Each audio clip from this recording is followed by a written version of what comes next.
Hello students, सो हम लोग kinematics in to dimension का kinematics in 2D and 3D का अब नेक्स्ट लेक्चर स्टार्ट करते हैं। देखिए, लास्ट लेक्चर में हमने general velocity, acceleration, position, displacement, इन सब के वेक्टर नोटेशंस को, उनके एग्जांपल्स को अपन ने इंट्रोड्यूस किया था। Right, some questions based on average acceleration, questions based on average velocity, displacement, ये सारे एस्पेक्ट्स हमने लास्ट टाइम कवर किए थे। अब हम लोग इसी चैप्टर में फर्दर जो नेक्स्ट टॉपिक आज पहले स्टार्ट कर रहे हैं, that is a section called equation of trajectory. तो ऑब्जेक्ट के पाथ के बारे में, ऑब्जेक्ट किस तरह के रास्ते पे ट्रैवल कर रहा है, ऑब्जेक्ट किस तरह की ट्रैजेक्टरी पे ट्रैवल कर रहा है, उस पर बेस्ड हमारा ये डिस्कशन है, उस पर बेस्ड ये हमारा टॉपिक है, that is equation of trajectory.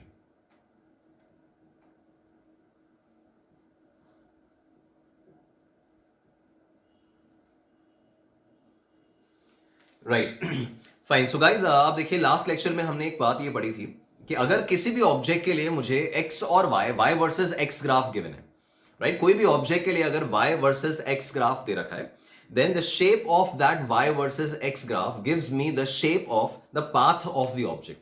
तो ऑब्जेक्ट जिस तरह की भी पाथ पे चल रहा है वो वाई एक्स ग्राफ के शेप से एग्जैक्टली मैच करेगा।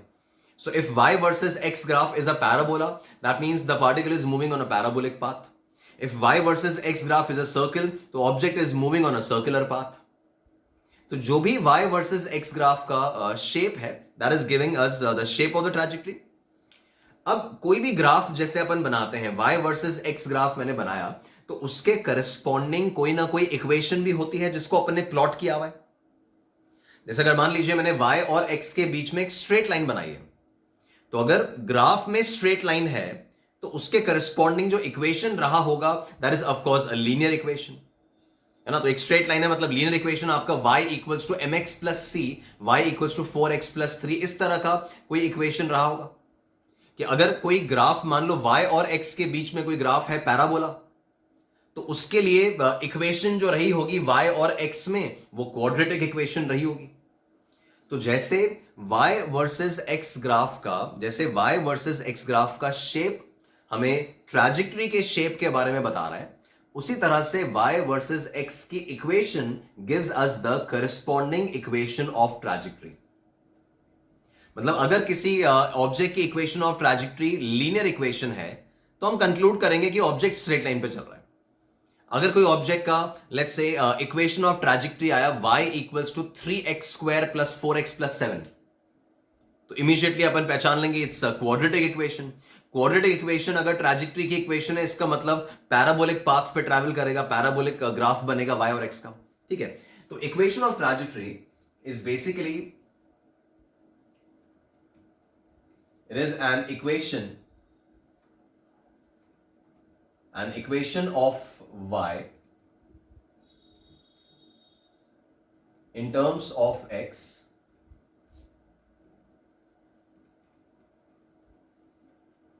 independent of any other variable।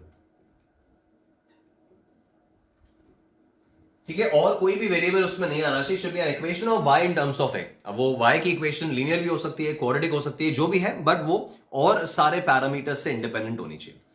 Right, तो अब देखो, इस सेक्शन को, इस टॉपिक को हम मेनली क्वेश्चन के थ्रू ही समझेंगे, जो अपन यहाँ पे समझना चाह रहे हैं, देखना चाह रहे हैं। तो let's say the question says if position of the particle, if position of the particle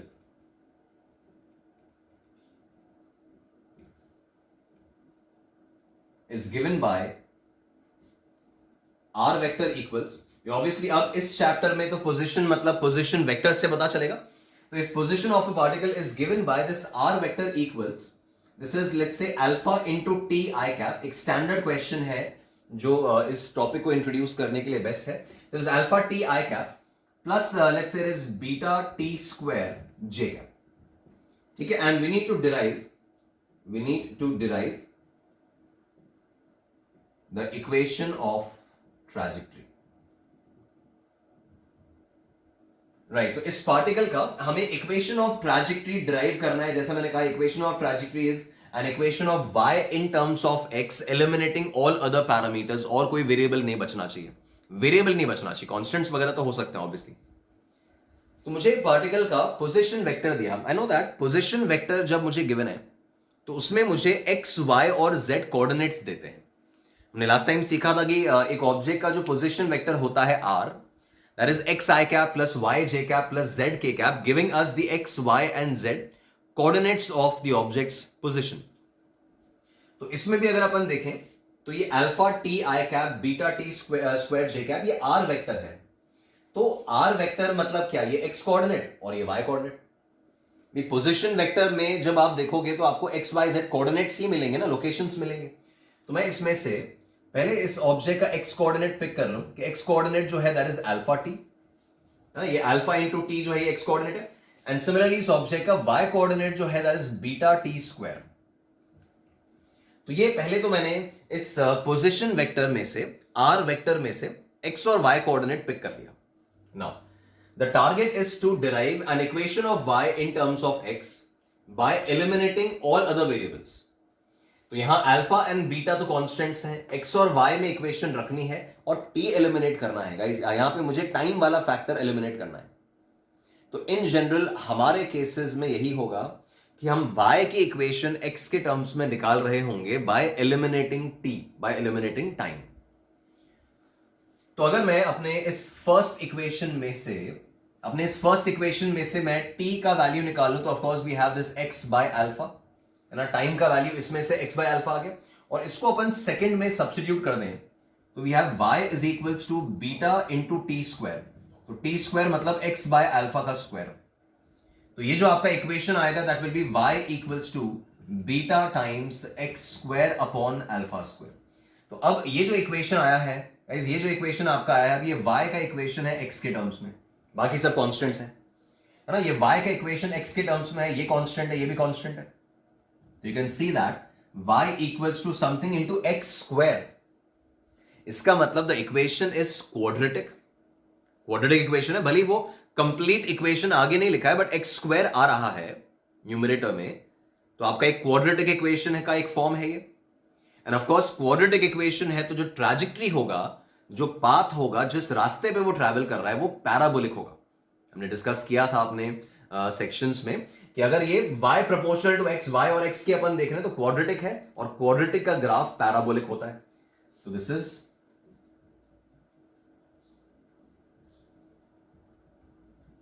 a quadratic equation, so that will imply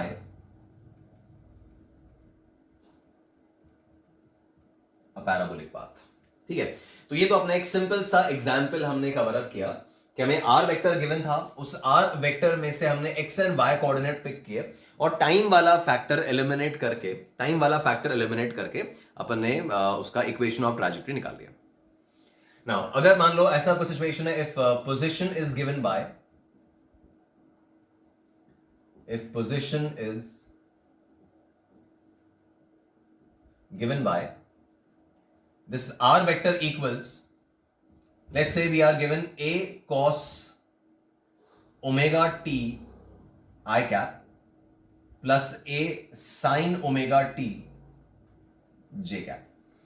ठीक है, ओमेगा आप ऑलरेडी जानते हैं, खैर यहां उस ओमेगा का हमारा कोई रोल नहीं है, but let's say that omega is some angular frequency, angular speed, जो भी होता था, है ना, रेडियन पर सेकंड में लिखते थे अपन, बट ठीक है अभी अपन ओमेगा पे फोकस हमारा नहीं है। अभी हमें एक पोजीशन वेक्टर दे रखा है और इस बार वो टाइम का फंक्शन है बट ट्रिग्नोमेट्रिक फंक्शन है।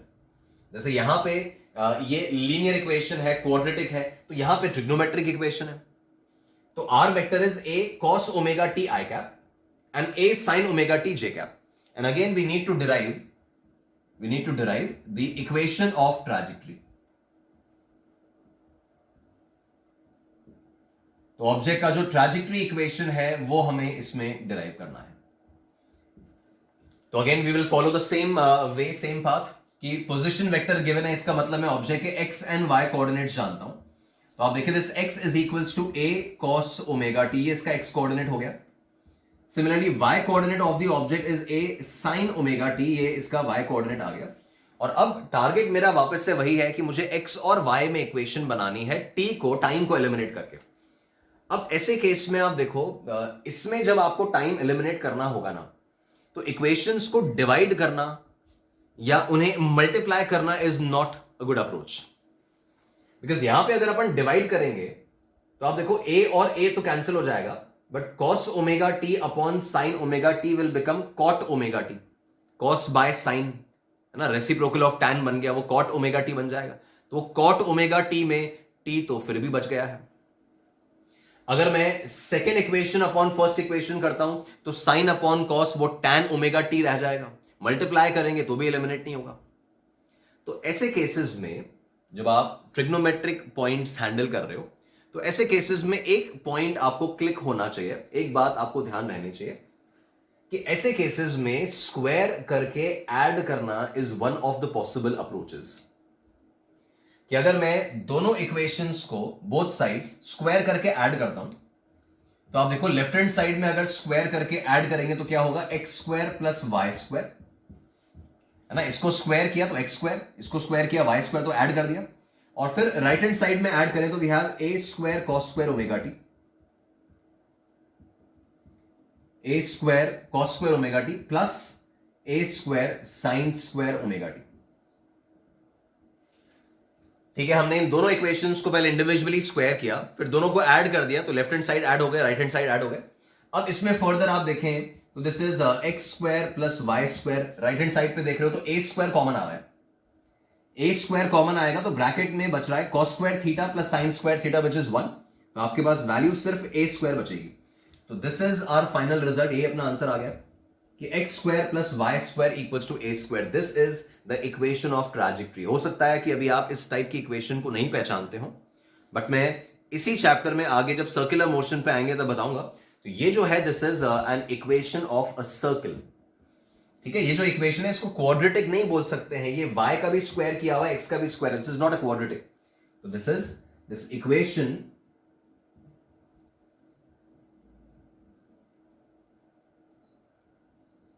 Representing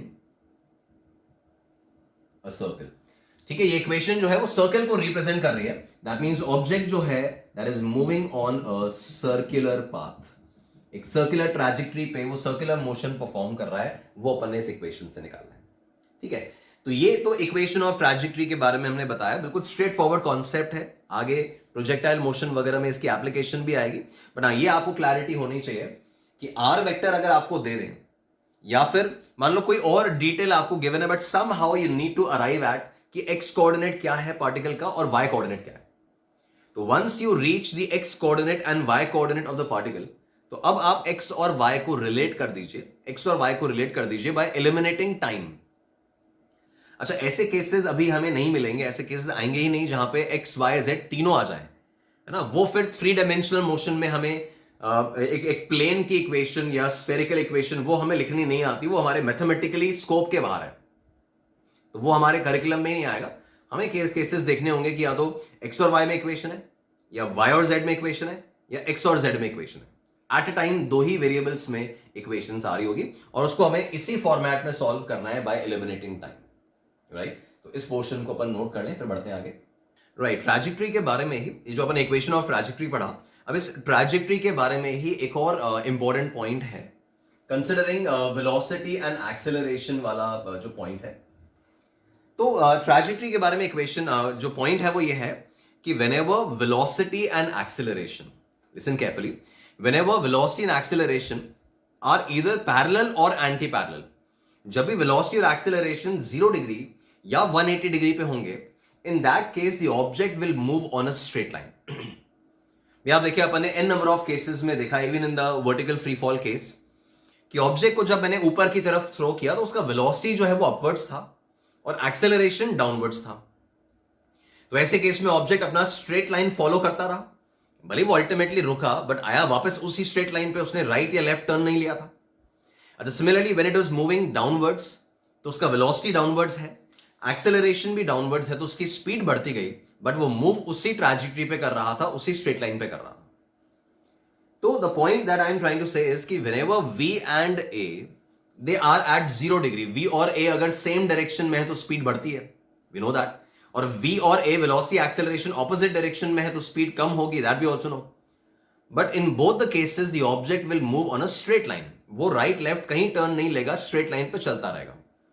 but when the angle between v and a is some value other than 0 और 180। v और a के बीच में अगर 0 या 180 के अलावा कुछ एंगल है, in that case the path is non linear. Obviously अब वो स्ट्रेट लाइन पाथ पे नहीं चलेगा, अब वो नॉन लीनियर ट्रैजेक्टरी पे आ जाएगा। समथिंग लाइक कि एक ऑब्जेक्ट को मैंने बिल्डिंग के ऊपर से सामने की तरफ थ्रो किया, हॉरिजॉन्टली थ्रो किया, तो उसका वेलोसिटी वेक्टर स्टार्टिंग में सामने की तरफ था, और एक्सेलरेशन, ये प्रोजेक्टाइल मोशन जो होता है, एक्सेलरेशन होता है जी डाउनवर्ड्स, ग्रेविटी अभी भी नीचे लग रही है, तो वेलोसिटी सामने की तरफ है, एक्सेलरेशन नीचे की तरफ है, तो आप देखिए दिस इज, ये तो 90 डिग्री एंगल आ गया, तो object will not move on a straight line. हम जानते हैं ऐसा पैराबोलिक पाथ पे वो जाता है, ठीक है। तो this is one conclusion that if V and A are at 0 degree or 180 degree, then object moves on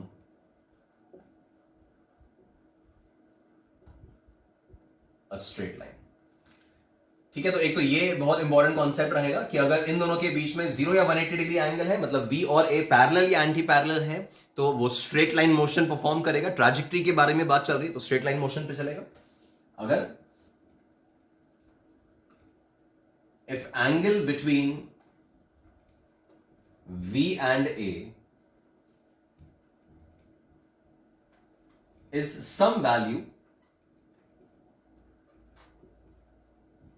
other than 0 or 180, then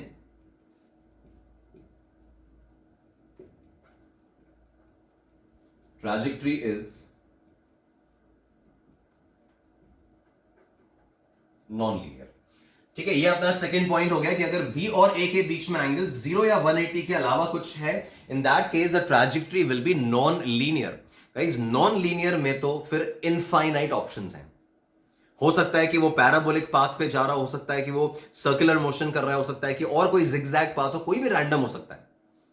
तो when it is not a straight line, तब तो फिर इनफाइनाइट नंबर ऑफ ऑप्शंस उसके पास है कि वो किसी भी तरह के कर्व्ड पाथ पे ट्रैवल कर रहा होगा। तो एक तो ये क्लैरिटी हो गई कि स्ट्रेट लाइन कब होगा कब नहीं होगा वो कैसे चेक करना है। अच्छा, कोई दो वेक्टर्स पैरेलल है या एंटी पैरेलल है, कोई दो वेक्टर्स के बीच में 0 डिग्री एंगल है या 180 है, पैरेलल है या नहीं है, वो चेक करने के लिए मैंने वेक्टर्स टॉपिक में एक लास्ट सेक्शन आपको बताया था कि जब दो वेक्टर्स के x कंपोनेंट्स का ratio ax upon bx is equal to ay upon by is equals to az upon bz is equals to m। ध्यान आ रहा होगा आपको कि वेक्टर्स में x कंपोनेंट्स का रेशियो, y कंपोनेंट्स का रेशियो एंड z कंपोनेंट्स का रेशियो अगर इक्वल है, और वो इक्वल जो है वो पॉजिटिव है तो 0 डिग्री एंगल, और अगर नेगेटिव है तो 180 डिग्री एंगल। अगर वो इक्वल नहीं आ रहा है, इसका मतलब एंगल 0 या 180 के अलावा कुछ और है। तो अगर V और A में ये सिचुएशन है तो स्ट्रेट लाइन, ये सिचुएशन है तो नॉन लीनियर। अब नॉन लीनियर में भी एक पॉइंट है जो हम अभी थोड़ा सा आगे चल के प्रूव करेंगे भी, कि अगर मान लो आपने प्रूव कर दिया कि ये ट्रैजेक्टरी नॉन लीनियर है, और नॉन लीनियर में भी आपको पता चला कि जो एक्सेलरेशन है वो कांस्टेंट है, वो एक्सेलरेशन चेंज नहीं हो रहा है, टाइम डिपेंडेंट नहीं है, तो वो नॉन लीनियर में से जो आंसर होगा ना वो होगा पैराबोलिक। जैसे मैंने कहा नॉन लीनियर में तो बहुत सारे ऑप्शंस हैं, बट अगर सिचुएशन ऐसा है दैट इफ V और A के बीच में एंगल 0 180 नहीं है, फिर बोल रहे हैं and if in this situation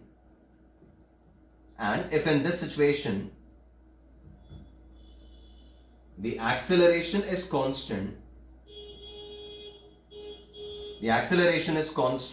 then the trajectory is parabolic। ठीक है, फिर अगर इसी सिचुएशन में, ये इसी सिचुएशन का कंटिन्यूएशन है कि अगर इसी में अगर आपने प्रूव कर दिया कि V और A 0 डिग्री पे भी नहीं है, 180 डिग्री पे भी नहीं है, मान लो 60 डिग्री पे है, 90 पे है, तो ऐसे केस में ट्रैजेक्टरी स्ट्रेट लाइन तो नहीं होगी, तो उस नॉन लीनियर होगी। अब नॉन लीनियर में जो मल्टीपल ऑप्शंस थे उसमें से वो पैराबोलिक ट्रैजेक्टरी होगी अगर एक्सेलरेशन कांस्टेंट है। तो जैसे अपन बॉल को हॉरिजॉन्टली, बिल्डिंग के ऊपर से बॉल को हॉरिजॉन्टली थ्रो करते हैं और एक्सेलरेशन ड्यू टू ग्रेविटी उसका डाउनवर्ड्स होता है जी डाउनवर्ड्स, तो we can see that V और A में 90 डिग्री एंगल है ना, V और A में 90 डिग्री एंगल है, तो पाथ नॉन लीनियर होगा, और उसमें भी ये जो एक्सेलरेशन होता है g downwards that is constant and that's why वो पैराबोलिक पाथ पे जाता है। तो एक ये पॉइंट हम लोग ध्यान रखें, इस पर बेस्ड एक सिचुएशन बताता हूं सिंपल सा कि इफ इनिशियल वेलोसिटी, ऑब्जेक्ट का इनिशियल वेलोसिटी जो है वो गिवन है 2i cap plus 3j cap plus 6k cap and a constant acceleration vector A is 4i cap plus 6j cap plus 9k cap। ठीक है, ये अगर सिचुएशन है और हमें उसका ट्रैजेक्टरी जो है वो जज करना है, we need to determine the shape of trajectory। हमें इक्वेशन ऑफ ट्रैजेक्टरी नहीं निकालना, ठीक है, हमें केवल शेप ऑफ ट्रैजेक्टरी जज करना है कि ऑब्जेक्ट स्ट्रेट लाइन पे चलेगा, नॉन लीनियर पे चलेगा, नॉन लीनियर में भी पैराबोलिक है या नहीं है, ये सब जज करना है। तो द क्वेश्चन सेज कि यार इनिशियल वेलोसिटी दे रखा है और एक्सेलरेशन दे रखा है, मैं ये वाली बात अप्लाई कर रहा हूं कि क्या V और A 0 या 180 डिग्री एंगल पे है क्या, वो पैरेलल या एंटी पैरेलल है कि नहीं है, पहले ये चेक कर रहे हैं। और उसको चेक करने के लिए मैंने आपको बताया था कि x कंपोनेंट्स का रेशियो, y कंपोनेंट्स का रेशियो और z कंपोनेंट्स का रेशियो देखो। तो यहां पे वी कैन सी दैट कि vx अपॉन ax या initial velocity x component upon ax, तो दोनों के x कंपोनेंट्स का रेशियो ले रहे हैं तो 1/2 आ रहा है, y कंपोनेंट्स का रेशियो ले रहे हैं तो uy अपॉन ay, ठीक है, y कंपोनेंट्स का रेशियो ले रहे हैं तो 3/6, वो भी 1/2 आ रहा है। बट जब हमने uz अपॉन az किया तो ऐसे केस में 6/9 आ रहा है, इट विल बी 2/3। तो सिंस ये रेशियो मैच नहीं कर रहा है, ये 2/4, इट इज 1/2 सॉरी, है ना, तो ये आपके x कंपोनेंट्स का रेशियो y कंपोनेंट से मैच कर गया बट z से मैच नहीं किया, इसका मतलब एंगल ना तो 0 डिग्री है और ना ही 180 डिग्री है। ठीक है, so this implies that theta is neither 0 degree nor 180 degree. ठीक है, अब जब थीटा 0 और 180 नहीं है, इसका मतलब trajectory is not a straight line, है ना, तो यहां पे this is not a straight line and, ठीक है, एक तो not a straight line condition आ गई, अलॉन्ग विद दैट हम देख रहे हैं कि एक्सेलरेशन जो है, it says acceleration is constant, so and acceleration is constant.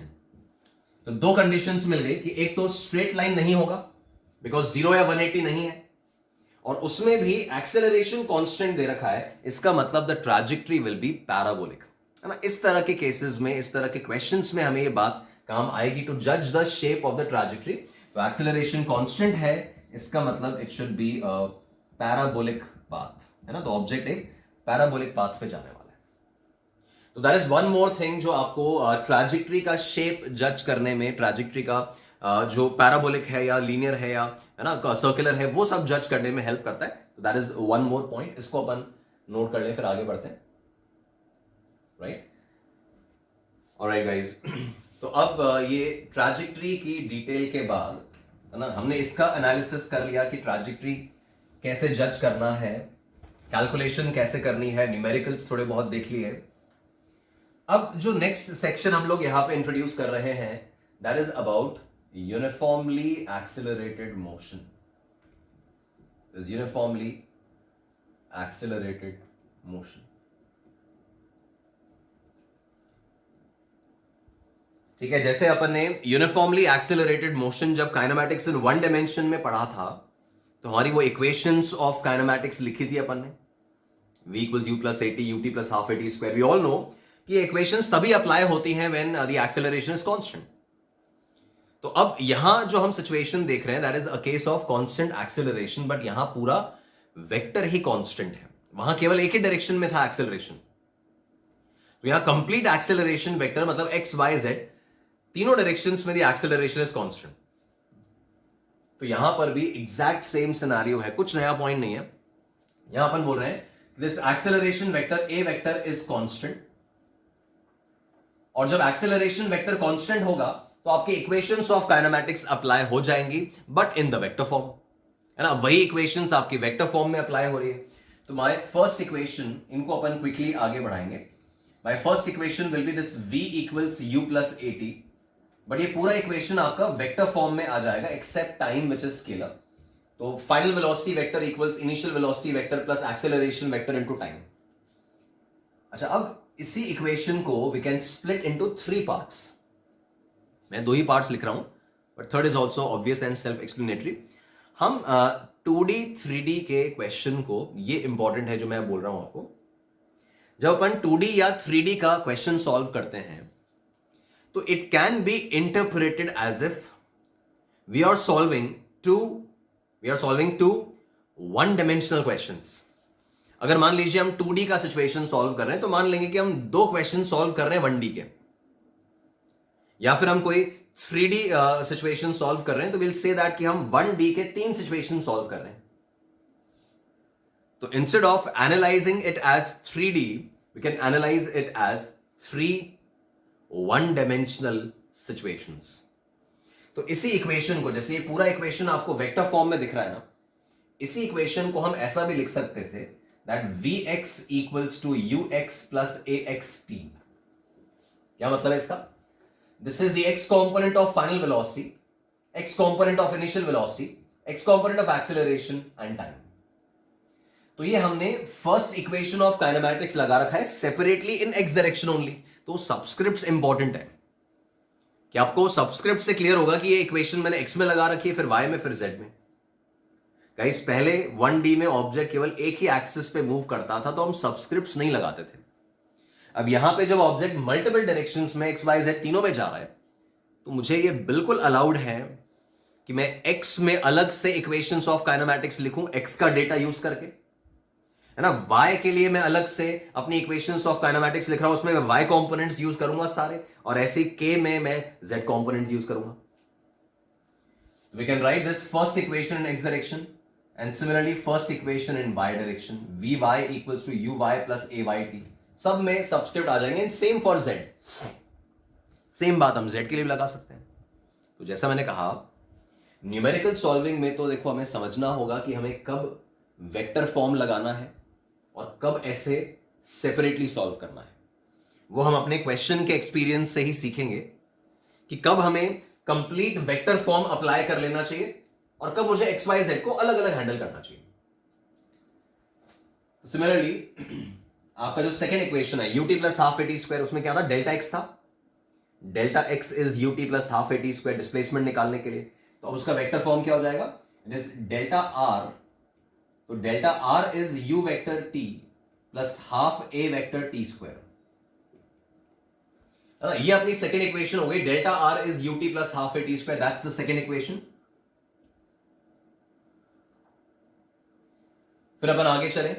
अच्छा, इसी में ही, इसी को अगर अपन वही x और y में अलग अलग लिखें तो क्या आएगा?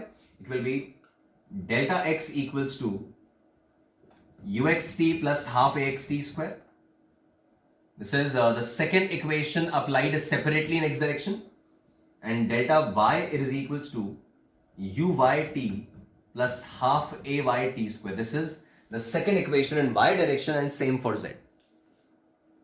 सेम बात अपन थर्ड इक्वेशन के लिए भी अप्लाई कर सकते हैं, है ना। It can be vx square equals to ux square plus 2ax delta x, right. Third equation in x direction, then vy square equals to uy square plus 2ay delta y, the third equation in y direction, and same for z। ठीक है। फिर एक हमारा equation होता था v plus u by two equals to delta x by T.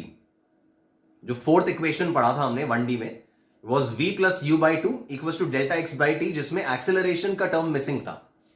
तो उसको यहां पे भी लिख सकते हैं v plus u by two, and that is equals to delta x by t की जगह डेल्टा आर अपॉन टी, ये इक्वेशन आ जाएगी। And then similarly, that delta x equals to vt minus half at square was the fifth equation. We can write that delta x की जगह it should be delta r तो delta r is v vector t minus half a vector t square.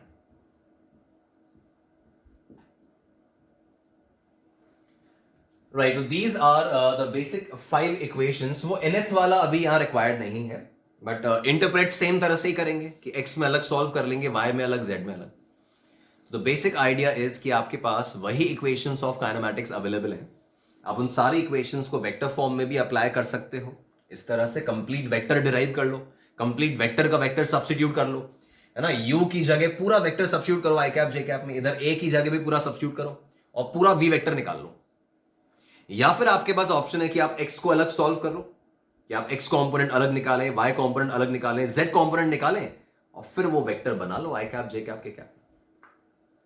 तो ये जो portion है आप देख रहे हैं, इसमें इक्वेशंस वाइज तो कुछ नया नहीं है, मेनली हमें क्वेश्चंस के थ्रू इसमें कुछ पॉइंट्स सीखने होंगे। तो वो मैं पॉइंट्स आपको बताता हूं। तो इस पोर्शन को अपन नोट कर लें, फिर बढ़ते हैं आगे, है ना। क्वेश्चंस किस तरह से इसमें होंगे, क्वेश्चन से ही आप ये पूरा टॉपिक सीख सकेंगे।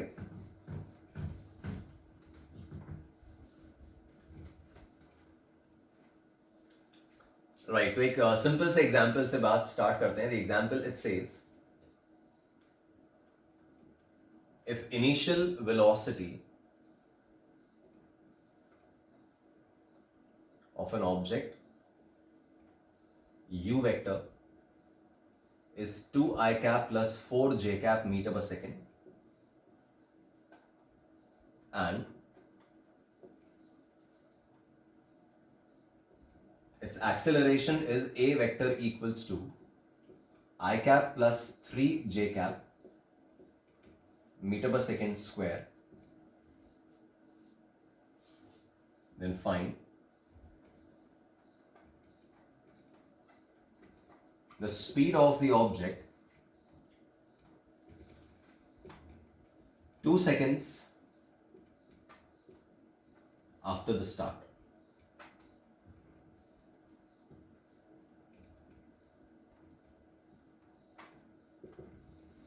राइट, तो दिस इज द क्वेश्चन। यहां पे हमें ऑब्जेक्ट का इनिशियल वेलोसिटी दे दिया, बिल्कुल स्ट्रेट फॉरवर्ड, बहुत ही बेसिक क्वेश्चन मैंने यहां पे लिया है, जस्ट सिंबल्स और इक्वेशंस का इंटरप्रिटेशन समझाने के लिए। It says the initial velocity of the object is 2 I cap plus 4 j cap metre per second. तो गाइज ये इनिशियल वेलोसिटी जो दे रखा है, ये हो गया आपके इनिशियल वेलोसिटी का एक्स कंपोनेंट, जो आई कैप के साथ लिखा है दैट इज एक्स कंपोनेंट ना।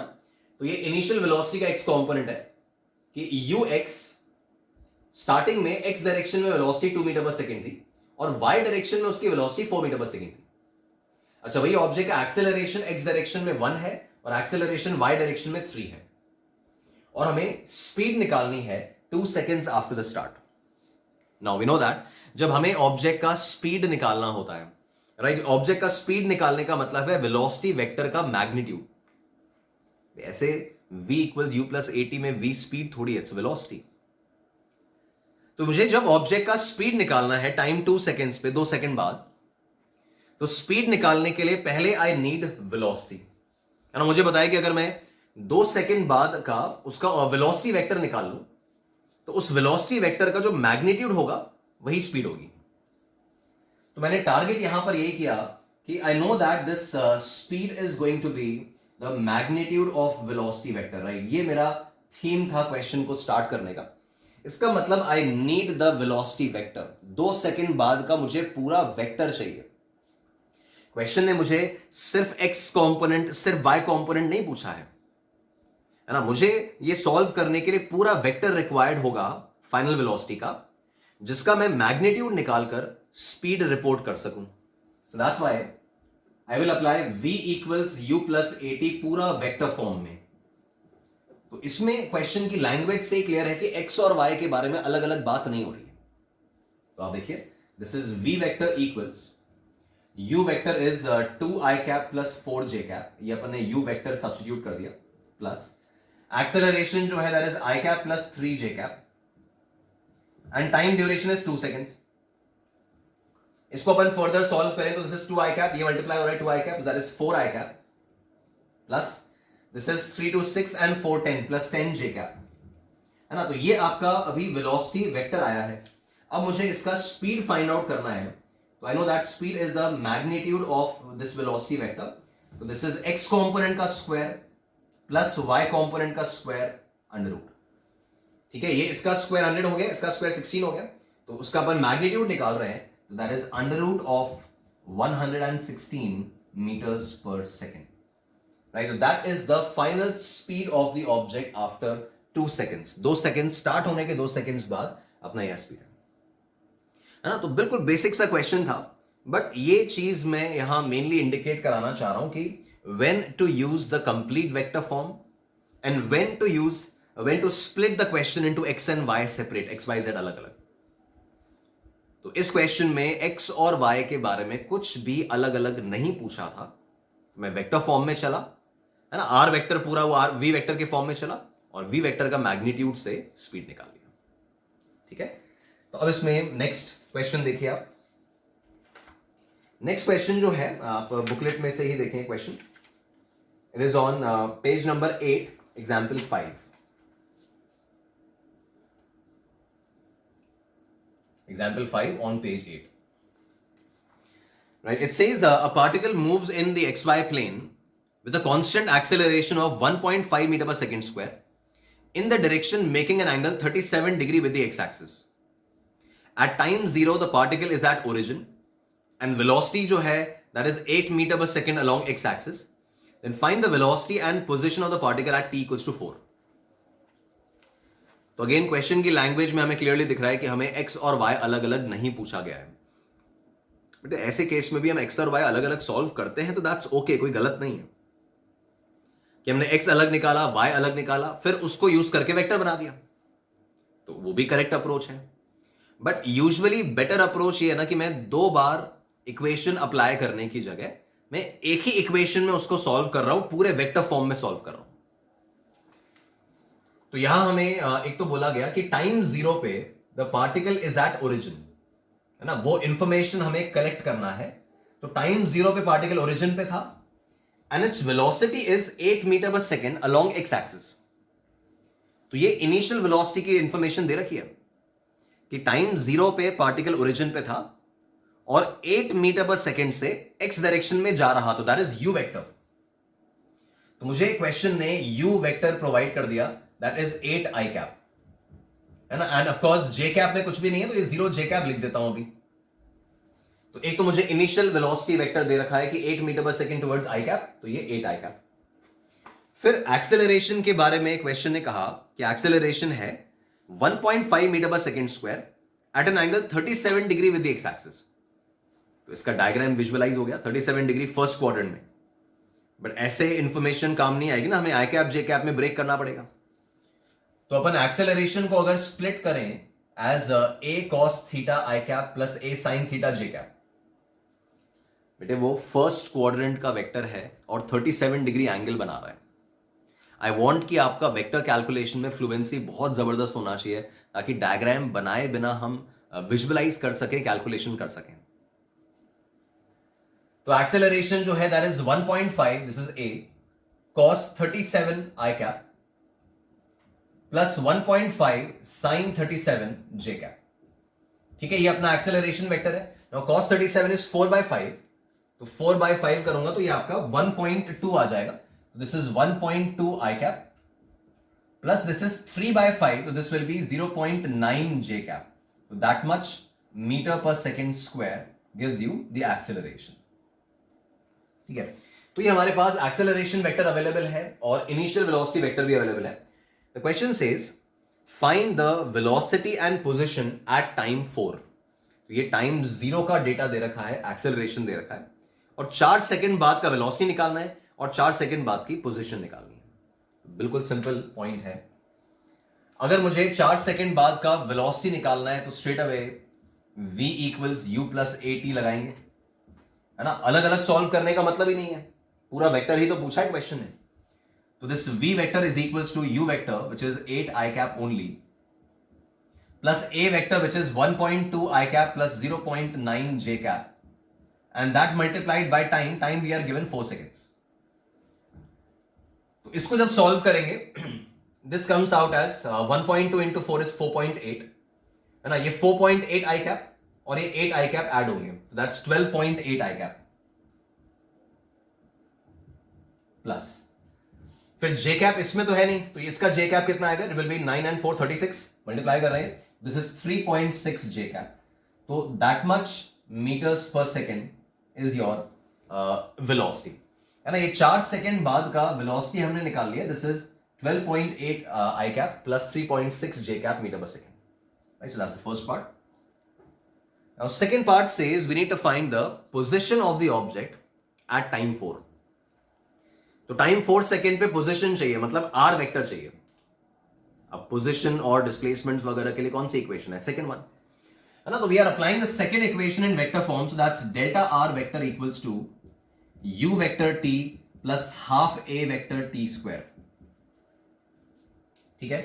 तो यहां से डेल्टा आर में निकाल लेता हूं, तो यू वेक्टर तो हो जाएगा आपका 8 आई cap into time which is 4 plus half a vector is 1.2 I cap plus 0.9 j cap and that into t square is 4 का square, तो ये 16 आ गया, टाइम 4 seconds given है, तो उसके हिसाब से this will be 32 I cap plus this will become 8, तो 8 12 96, there is 9.6 I cap plus this is 8 and 0.9 70 to 7.2 j cap, हाँ राइट, करेक्ट है, ठीक है। अब इसमें फर्दर अपन सॉल्व करें तो this will come out as 32 i cap and 9.6 j cap will make it 41.6 i cap और ये 7.2 j cap as it is है। Now we know that delta r जो लिखा है ये तो डिस्प्लेसमेंट आया है गाइस, ये फाइनल आंसर नहीं है, तो डिस्प्लेसमेंट आया है। Now displacement we know this delta r it can be written as r f vector minus r i vector, right? That displacement is the final position minus initial position, rf minus ri. Now the question has said कि object initially origin पे था, read that question again. It says at time 0 the object was at origin, मतलब time 0 पे उसका ये initial position vector null vector है, 0 है, because वो origin पे था उस समय। तो ये जो आया है ना, अब इसको अपन बोल सकते हैं कि ये इसका final position vector है, और फाइनल पोजीशन वेक्टर मतलब क्या, कोऑर्डिनेट्स। पोजीशन वेक्टर से तो कोऑर्डिनेट्स मिलेंगे ना, पोजीशन मिलेंगे, तो ये आर एफ वेक्टर आ गया, इसका मतलब ऑब्जेक्ट के कोऑर्डिनेट्स क्या है, तो कोऑर्डिनेट्स आर 41.6, 7.2, तो इस जगह पे ऑब्जेक्ट लोकेटेड है, 4 सेकेंड बाद ऑब्जेक्ट इस जगह पे लोकेटेड है, this is the final position of the object.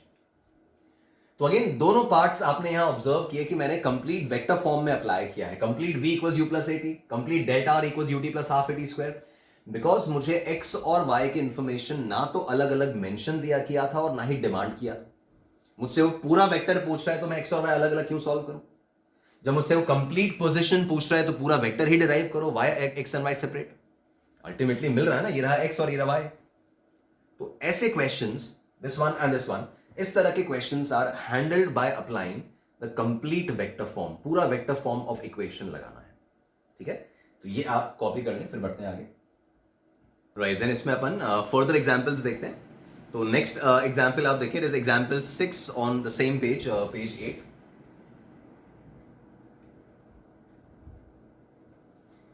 Right, तो आप देखें इस क्वेश्चन में it says a particle starts from origin, तो टाइम 0 पे पार्टिकल ओरिजिन पे है विद वेलोसिटी 8 जे कैप।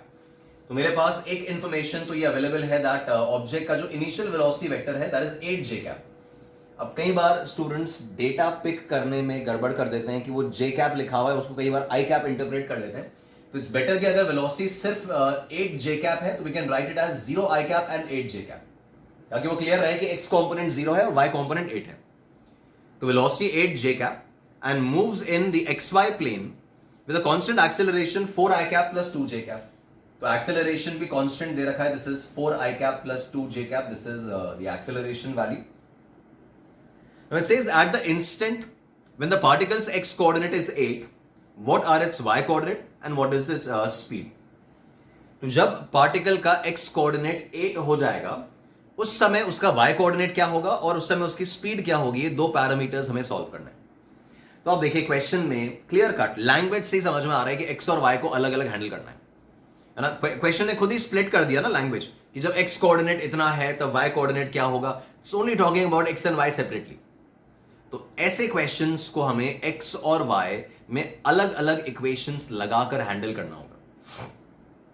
तो क्वेश्चन ने कहा कि जब पार्टिकल का x कोऑर्डिनेट 8 हो जाए, तो इस पहले तो अपन ये पता कर लें कि उसका x कोऑर्डिनेट 8 कब हो रहा है ना। उसका x कोऑर्डिनेट जो है वो 8 कब हो जाएगा, पहले वो निकाल लें, तो वो एक टाइम की वैल्यू आ जाएगी। और फिर उस टाइम पे उसका y कोऑर्डिनेट क्या होगा वो पता कर लेंगे। तो इनिशियली अभी अप्रोच मेरा ये है कि मैं यहां सेकेंड इक्वेशन अप्लाई कर रहा हूं, बिकॉज कोऑर्डिनेट, पोजिशंस, डिस्प्लेसमेंट्स वगैरह की बातें चल रही हैं। तो मैं यहां delta x equals to u x t plus half a x t square apply कर रहा हूं। I am applying the second equation in x direction. ये सब्सक्रिप्ट्स हैंडल प्रॉपर होने चाहिए। सेकेंड इक्वेशन एक्स में है। Now guys, this delta x can be written as x f minus x i. तो object का फाइनल कोऑर्डिनेट हमें क्या चाहिए, क्वेश्चन बोल रहा है 8 हो जाना चाहिए कोऑर्डिनेट, है ना। तो final x coordinate is 8, whereas initial x coordinate was 0। It says time 0 पे वो ओरिजिन से स्टार्ट कर रहा है, तो टाइम 0 पे वो ओरिजिन पे है और अभी वो 8 पे है, तो xf माइनस xi ये हो गया। देन ux, अब सिर्फ x वाला डेटा पिक करना है, पूरा वेक्टर नहीं, सिर्फ x वाला डेटा पिक कीजिए। तो इनिशियल वेलोसिटी का x कंपोनेंट क्या है, 0, है ना। ux की value 0, than half ax, acceleration का x component 4 and that into t square. t हमें सॉल्व करना है, t स्क्वायर।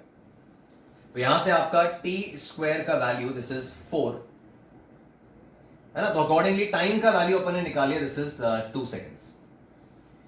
तो पहले तो अभी अपन ने ये फाइंड आउट किया है कि उसका x कोऑर्डिनेट जो 8 हो रहा है ना, वो किस टाइम पे हो रहा है, तो वो टाइम 2 सेकेंड्स पे हो रहा है।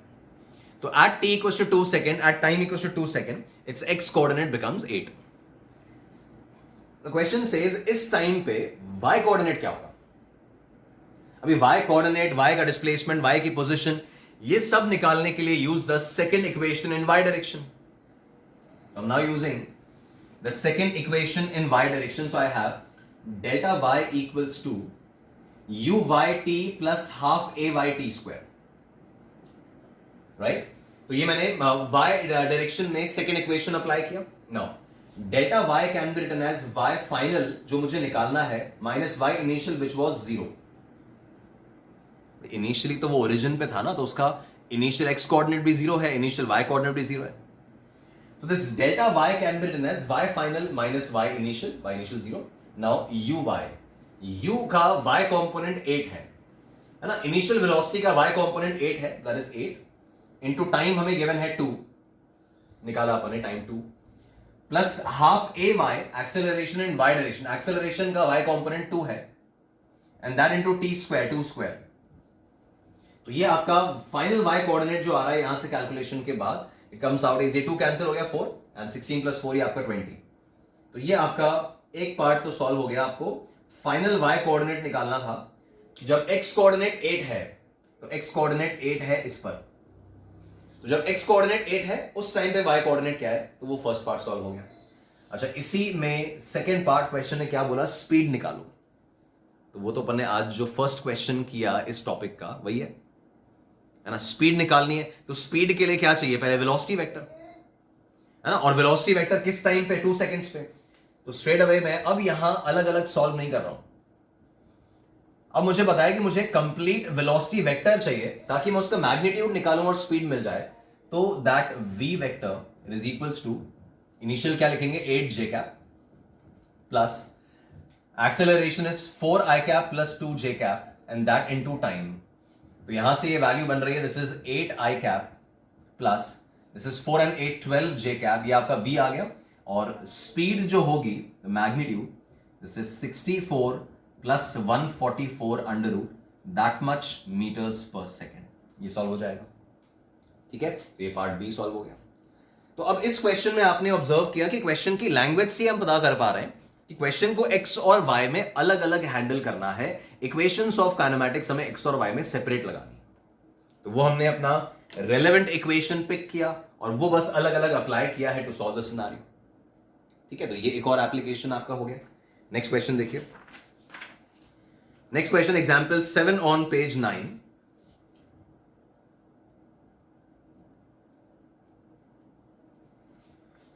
right? It says a particle starts from origin at time 0 with velocity 6 I cap meters per second. तो इनिशियल वेलोसिटी अगेन मुझे गिवन है, it is 6 I cap meters per second. ये u वेक्टर गिवन है. Of course j cap वाला component 0 है. Under the action of a force which produces an acceleration, constant acceleration, तो constant acceleration जो है वो भी दे दिया. This is -3 I cap plus 2 j cap. That much metre per second square, ये acceleration provided है. Now what is the maximum positive x coordinate reached by the particle? ये language हमें क्लियरली समझनी है. बेटा आप देखिए, उसका इनिशियल वेलोसिटी x डायरेक्शन में है +6 पॉजिटिव आई कैप की तरफ, और x डायरेक्शन में एक्सेलरेशन है -3 नेगेटिव आई कैप की तरफ. तो सिर्फ x डायरेक्शन पे फोकस करो, अभी y बिल्कुल भूल जाओ. तो x में मेरा वेलोसिटी तो है +x में और एक्सेलरेशन है -x में. इसका मतलब x डायरेक्शन में मेरी स्पीड डिक्रीज होती जा रही है. तो मैं x डायरेक्शन में आगे बढ़ रहा हूं. लेट्स से कोऑर्डिनेट 0 1 2 3 4, क्वेश्चन ने कहा ओरिजिन से शुरू किया है, तो 0 1 2 3 4 आगे बढ़ रहा हूं. बट x डायरेक्शन में मेरी स्पीड कम हो रही है बिकॉज मेरा x डायरेक्शन का वेलोसिटी और मेरे x डायरेक्शन का एक्सेलरेशन ऑपोजिट डायरेक्शन में है, +x and -x. So that's why मैं x डायरेक्शन में रिटार्ड कर रहा हूं. Talking about x only, y बिल्कुल अलग रखो. तो अगर मैं रिटार्ड करूंगा तो ऑब्वियसली एक पर्टिकुलर पॉइंट पे जाके मैं स्टॉप हो जाऊंगा और उसके बाद आई टर्न बैक. 1D में पढ़ाया अपन ने ऐसा कि अगर मेरा एक्सेलरेशन कांस्टेंट मेंटेन रहेगा तो आई रिटार्ड, एक जगह मोमेंटरीली रुका और फिर वापस आ गया, टर्न बैक किया. तो जिस जगह से मैंने टर्न लिया है ऑब्वियसली वो मेरा मैक्सिमम x कोऑर्डिनेट रहा होगा. भाई उस x कोऑर्डिनेट के बियॉन्ड में आगे गया ही नहीं. ठीक है, उस x कोऑर्डिनेट के बियॉन्ड हम आगे गए नहीं. इसका मतलब वो मेरा मैक्सिमम x कोऑर्डिनेट है, वहां से हमने टर्न बैक किया, वहां से हम लौट आए हैं. तो अपन ये बोल रहे हैं that at maximum x coordinate, basic logic यहां पे यही है, at maximum x coordinate the x component of velocity should become 0. हम ये नहीं बोल रहे हैं कि y में क्या होना चाहिए, मैं आपको ये बोल रहा हूं x और y बिल्कुल अलग कर लो स्टार्टिंग में and solve them as if you are solving two questions. x को अलग मैनेज कर रहे हैं, y को अलग मैनेज कर रहे हैं, that's allowed, perfectly allowed. तो x डायरेक्शन में और आगे जाना बंद कर दिया. ये थोड़ी बोला कि y में आगे नहीं जा रहा है, x डायरेक्शन में और आगे जाना बंद कर दिया है. इसका मतलब x कॉम्पोनेंट ऑफ वेलोसिटी खत्म हो गया है और अब ऑब्जेक्ट लौट के आएगा. तो at maximum x coordinate vx will be 0. Question ने कहा what is that maximum positive x coordinate. वो मैक्सिमम कोऑर्डिनेट क्या है वो निकालना है. तो ऐसे केस में we can apply the third equation in x direction. है ना, मैं थर्ड इक्वेशन x डायरेक्शन में लगाऊं, फर्स्ट पार्ट सॉल्व कर रहे हैं. तो this is vx square equals to ux square plus 2ax delta x. अब इसमें क्या है कि vx तो 0 है, जहां पे मैक्सिमम कोऑर्डिनेट आ रहा है वहां वो रुकेगा और लौट आएगा. ux initial velocity x component 6 है तो ये 36 हो गया, स्क्वायर किया.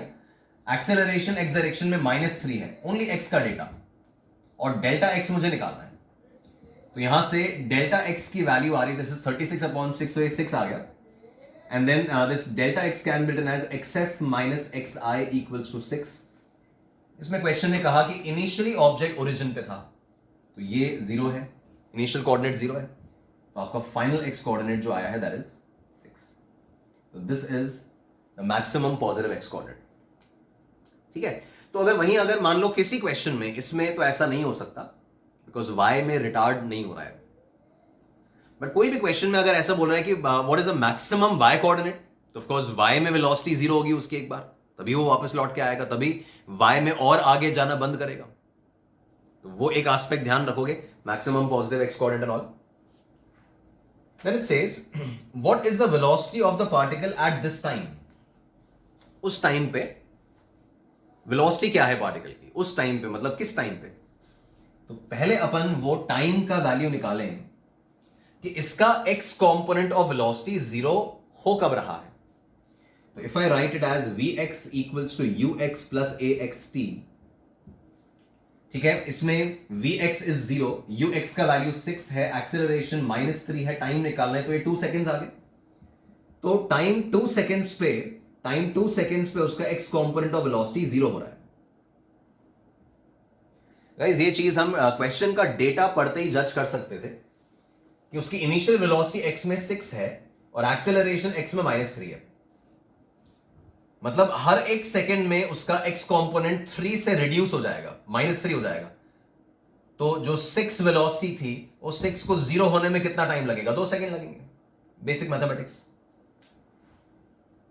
तो x कॉम्पोनेंट 0 कब होगा वो पता कर लिया। क्वेश्चन ने क्या पूछा है कि उस टाइम पे वेलोसिटी निकालो। जिस टाइम की बात हो रही है उस टाइम पे x कॉम्पोनेंट तो वेलोसिटी का 0 पड़ा है, तो कुल मिला के बचा क्या? y component. मुझे y कॉम्पोनेंट निकालना है, that vy equals to uy plus ayt। uy is 0, initial velocity का y कॉम्पोनेंट है ही नहीं, 0 j कैप है। ay इज 2 एंड टाइम की वैल्यू यहां पे 2i है, तो y कॉम्पोनेंट आपका 4 मीटर्स पर सेकेंड आ रहा है। That's it. जिस इंस्टेंट की बात कर रहे हैं जब x कोऑर्डिनेट मैक्सिमम हुआ तब वेलोसिटी क्या है? तो जब x कंपोनेंट मैक्सिमम हुआ तो x कंपोनेंट ऑफ वेलोसिटी 0 हो गया, y थोड़ी 0 हुआ है। ये नहीं सोचें कि जब मैक्सिमम कोऑर्डिनेट है तो velocity is 0। Velocity is not 0, velocity is x component is 0, y तो कुछ ना कुछ चल रहा है ना, y में तो इज ट्रैवलिंग। तो हमने क्या किया? हमने थर्ड इक्वेशन ऑफ काइनेमैटिक्स लगाई, जहां से x कोऑर्डिनेट मिल गया मुझे। अब क्वेश्चन ने बोला था जब ये इवेंट हुआ उस समय y कोऑर्डिनेट क्या था? पार्टिकल का location, y coordinate, sorry velocity, not y coordinate, particle का वेलोसिटी क्या था?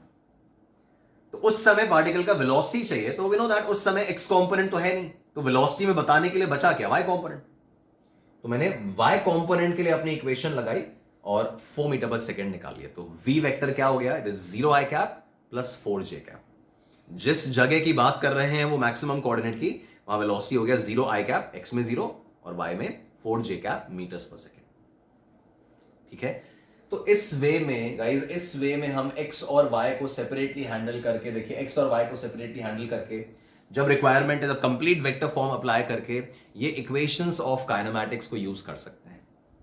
इक्वेशंस ऑफ काइनेमैटिक्स आपने पूरा काइनेमैटिक्स इन वन डायमेंशन उस पर बेस्ड पढ़ लिया है ना। तो इक्वेशंस अप्लाई करना या इक्वेशंस की अप्रोच सोचना कोई बहुत बड़ा टास्क नहीं है हमारे लिए। इट्स जस्ट दैट कि कब वेक्टर फॉर्म लगाना है और कब सेपरेटली एक्स और वाई सॉल्व करना है, that decision has to be perfectly taken. ठीक है, तो ये पोर्शन अपना एक कंप्लीट हो गया related with uniformly accelerated motion. इस पोर्शन को अपन कॉपी कर लें, फिर बढ़ते हैं आगे। ऑलराइट गाइस, तो यूनिफॉर्मली एक्सेलरेटेड मोशन में ही इसी सेक्शन में अपन चल रहे हैं। तो इस यूनिफॉर्मली एक्सेलरेटेड मोशन का ही एक और एग्जाम्पल है, एक और केस स्टडी है, and that is projectile motion. Right, जो प्रोजेक्टाइल मोशन है that is just an example of uniformly accelerated motion, उसी का ही एक केस है, उसी का ही एग्जाम्पल है। तो projectile motion, first of all we should recall that ये भी एक फ्री फॉल ही है। ठीक है, ये भी एक फ्री फॉल कंडीशन है, बिकॉज इसमें भी जो अपन बॉल को थ्रो कर देते हैं, एयर रेजिस्टेंस हटा देते हैं, तो थ्रो करने के बाद बॉल पर ग्रेविटी के अलावा और कोई भी फोर्स नहीं लग रहा है। और हमने यही डिस्कस किया था कि जब ऑब्जेक्ट पे ग्रेविटी के अलावा और कोई भी फोर्स ना हो तो it is termed as a free fall. पहले वो फ्री फॉल एक वर्टिकल लाइन के अलोंग था, तो it was a vertical free fall. But अब ये जो सिचुएशन है ये 2D मोशन हो रहा है। जैसे यहां से अपन एक बॉल को थ्रो करें और इस तरह से वो ट्रैवल करे। इसे यहां से मैंने एक अपने फ्रेंड की तरफ बॉल थ्रो किया, तो वो एक प्लेन में ट्रैवल किया है, 2 डायमेंशनल मोशन हुआ है। वो 2 डायमेंशनल मोशन, उसको अपन प्रोजेक्टाइल मोशन कह रहे हैं, जबकि vertical free fall was restricted to a vertical straight line. तो अब जब फ्री फॉल है तो एक्सेलरेशन क्या होगा? हमने पहले भी बात की थी कि फ्री फॉल अगर प्रूव कर दिया तो फ्री फॉल मतलब एक्सेलरेशन इज जी डाउनवर्ड्स, और कुछ हो ही नहीं सकता। तो फ्री फॉल में एक्सेलरेशन जी डाउनवर्ड्स ही होगा। तो अब प्रोजेक्टाइल मोशन में देखिए, ओवरऑल एनालिसिस ये है कि अगर मैं जिस प्लेन में ऑब्जेक्ट का मोशन हम करा रहे हैं उसको अगर अपन एक्स वाई प्लेन मान ले, since it is motion in a plane, उसको अपन एक्स वाई प्लेन मान ले, and let's say this is the point of projection, जहां से प्रोजेक्टाइल को थ्रो कर रहे हैं, जहां से ऑब्जेक्ट को थ्रो कर रहे हैं। जिस ऑब्जेक्ट को थ्रो किया है that is being termed as a projectile, right? तो इस ऑब्जेक्ट को मैंने थ्रो किया और ये ऑब्जेक्ट जो है वो एक पैराबोलिक पाथ पे ट्रैवल करता हुआ, इस तरह की पैराबोलिक पाथ पे ट्रैवल करता हुआ यहां पहुंच रहा है। तो इस ऑब्जेक्ट को अपन ने किसी स्पीड से एक सर्टेन एंगल पे थ्रो किया है। लेट्स से ये ऑब्जेक्ट को मैंने यहां पे u स्पीड से थ्रो किया है, u स्पीड से थ्रो किया है at an angle theta above the horizontal. उसका स्पीड u है, थीटा अबव द हॉरिजॉन्टल। तो इस स्पीड से हमने ऑब्जेक्ट को initial speed u and angle theta पे अपन ने उसको प्रोजेक्ट किया है।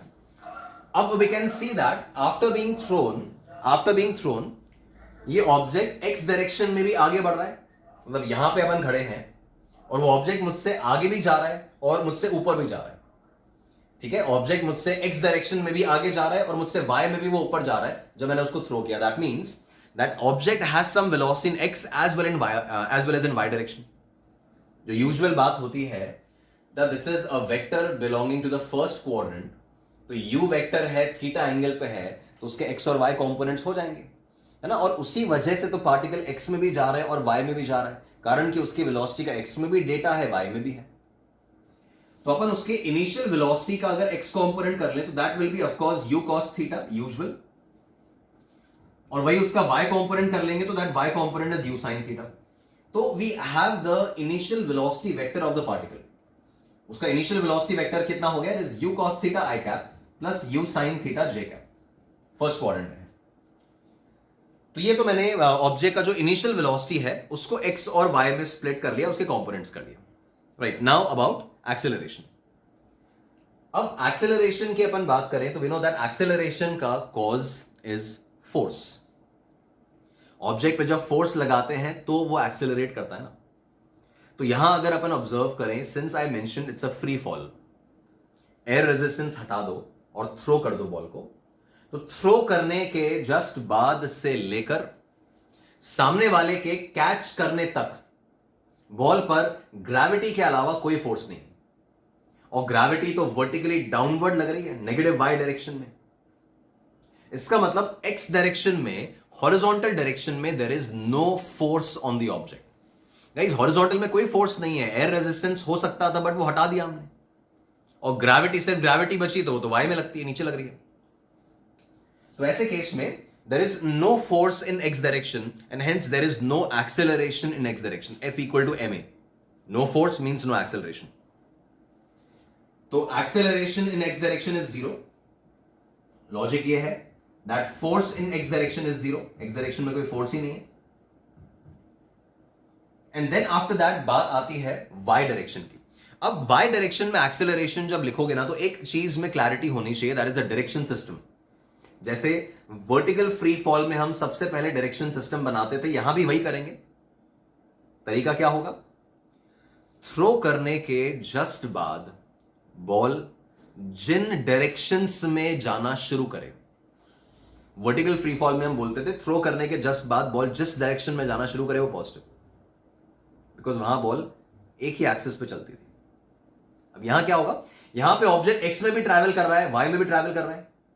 तो थ्रो करने के जस्ट बाद बॉल जिन डायरेक्शंस में जाना स्टार्ट कर रही है they will be considered as positive directions, positive x and positive y, दोनों मार्क करने पड़ेंगे। तो यहां मैं देख रहा हूं कि थ्रो करने के जस्ट बाद बॉल एक तो आगे की तरफ जा रही है और एक ऊपर की तरफ जा रही है। तो forward direction will be marked as positive x and upward direction will be marked as positive y. जब आप दो डायरेक्शंस हैंडल कर रहे हो तो दोनों में पॉजिटिव नेगेटिव डिसाइड करना पड़ेगा, राइट। तो थ्रो करने के जस्ट बाद बॉल जिन डायरेक्शंस में जाना शुरू करेगी, एक्स में किस तरफ जा रही है, वाई में किस तरफ जा रही है, उनको पॉजिटिव एक्स और पॉजिटिव वाई मान लेंगे, ठीक है। तो एक्स डायरेक्शन में एक्सेलरेशन जीरो है because I mentioned that the force acting is zero. और वाई में अपन देखें तो वाई में एक्सेलरेशन क्या होता है? फ्री फॉल है ना, फ्री फॉल में एक्सेलरेशन क्या होता है? G downwards. आपने अपवर्ड पॉजिटिव माना है तो डाउनवर्ड डायरेक्शन बिकम्स नेगेटिव, तो acceleration in y direction will B minus g। Free fall में एक्सेलरेशन हमेशा g डाउनवर्ड्स ही होता है, हम पढ़ चुके हैं वर्टिकल फ्री फॉल में। और इस केस के हिसाब से अपवर्ड पॉजिटिव है, डाउनवर्ड नेगेटिव है, तो a y को माइनस g लिखना पड़ेगा। So now we have the acceleration vector as well. Acceleration vector क्या लिखेंगे ना भाई, 0 i cap minus g j cap, है ना। ये भी अपन को थ्रू आउट काम में आएगा कि एक्सेलरेशन 0 आई कैप है माइनस जी जे कैप है, और इनिशियल वेलोसिटी वेक्टर निकाल लिया, you cos theta i cap plus you sign theta j cap. ठीक है, फिर इसमें एक स्पेशल एस्पेक्ट पहले स्टडी कर लेते हैं, फिर आगे बढ़ेंगे। That is about the highest point, कि यहां जब ऑब्जेक्ट हाईएस्ट पॉइंट पे पहुंचेगा, सो at the highest point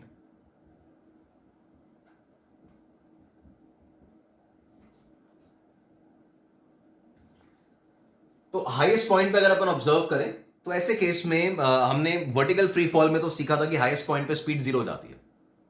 that's okay, वहां ठीक है, स्पीड 0 हो गया और ऑब्जेक्ट रिटर्न कर गया। बट इस केस में अगर अपन देखें तो हाईएस्ट पॉइंट पे the object has not stopped moving. Highest point पे पहुंचने के बाद बॉल आगे तो अभी भी जा रही है ना, और मतलब बॉल की एक्स डायरेक्शन में तो अभी भी वेलोसिटी है, तभी वो ऑब्जेक्ट आगे जा रहा है। बस इसने वाई में और ऊपर जाना बंद कर दिया है। The object has stopped ascending in y direction further, but x में तो बॉल आगे ट्रैवल कर रही है। इसका मतलब x डायरेक्शन में अभी भी बॉल के पास वेलोसिटी बची है और y कंपोनेंट ऑफ वेलोसिटी 0 हो गया है। प्रोजेक्टाइल मोशन में ऐसा नहीं होता कि हाईएस्ट पॉइंट पे वेलोसिटी 0, ऑब्जेक्ट रेस्ट। अगर ऑब्जेक्ट यहां रेस्ट पे होता तो वो ऐसे एज इट इज नीचे गिर जाना चाहिए था। वो आगे क्यों ट्रैवल कर रहा है? तो आगे इसलिए ट्रैवल कर रहा है because x component of velocity अभी भी बचा है और बस y कंपोनेंट 0 हो गया है। That's why it has stopped moving further upwards. अगर y में वेलोसिटी बचती तो ऑब्जेक्ट और ऊपर जाता।